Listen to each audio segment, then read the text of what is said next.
अब बात करते हैं थलापति विजय की आखिरी फिल्म जाना नायगन के ट्रेलर की, जिसका हिंदी वर्जन जन नेता नाम से आज कुछ देर पहले रिलीज किया गया है। फिल्म 9 जनवरी को सिनेमाघरों में आने वाली है और थलापति विजय की लास्ट फिल्म होने की वजह से इस ट्रेलर से एक्सपेक्टेशन सच में बहुत ज्यादा थी। अब अगर मैं बिल्कुल ईमानदारी से बोलूं तो जितनी उम्मीदें थी, ये ट्रेलर उन्हें किसी भी तरह से फुलफिल नहीं करता। ये एक बिग बजट फिल्म है। थलापति विजय जैसे सुपरस्टार है, विलेन के तौर पर बॉबी देओल है, म्यूजिक में अनिरुद्ध का नाम जुड़ा है, लेकिन सिर्फ बड़े नाम और ज्यादा पैसा अपने आप में ट्रेलर को दमदार नहीं बना देते।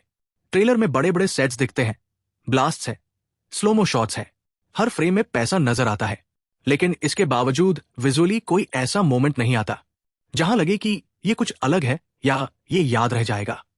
सब कुछ बहुत सैफ और एवरेज सा लगता है। अब हिंदी वर्जन की बात करें तो यहां सबसे बड़ी समस्या है डबिंग।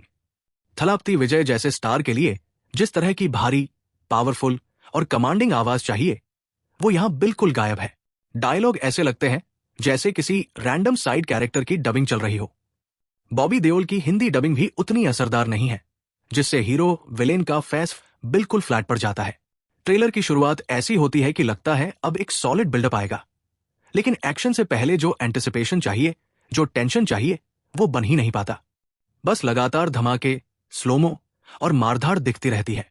और अब आते हैं उस हिस्से पर जिसे नजरअंदाज करना नामुमकिन है। मेकर्स पहले ये कह चुके हैं कि फिल्म भागवंत केसरी से सिर्फ एक सीन लेगी, लेकिन अगर आप पूरा ट्रेलर ध्यान से देखें तो ऐसा बिल्कुल महसूस नहीं होता। पूरा ट्रेलर देखकर साफ लगता है कि उसका इन्फ्लुएंस बहुत ज्यादा है, खासतौर पर एक्शन सीक्वेंस में, जहां एक कैरेक्टर हाथ में जो भी चीज मिलती है उसे हथियार बनाकर लड़ता है। वही लकड़ी, वही इम्प्रोवाइजेशन, वही टोन।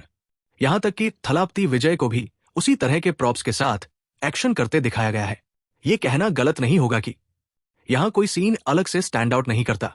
सब कुछ बहुत जाना पहचाना और देखा देखा सा लगता है।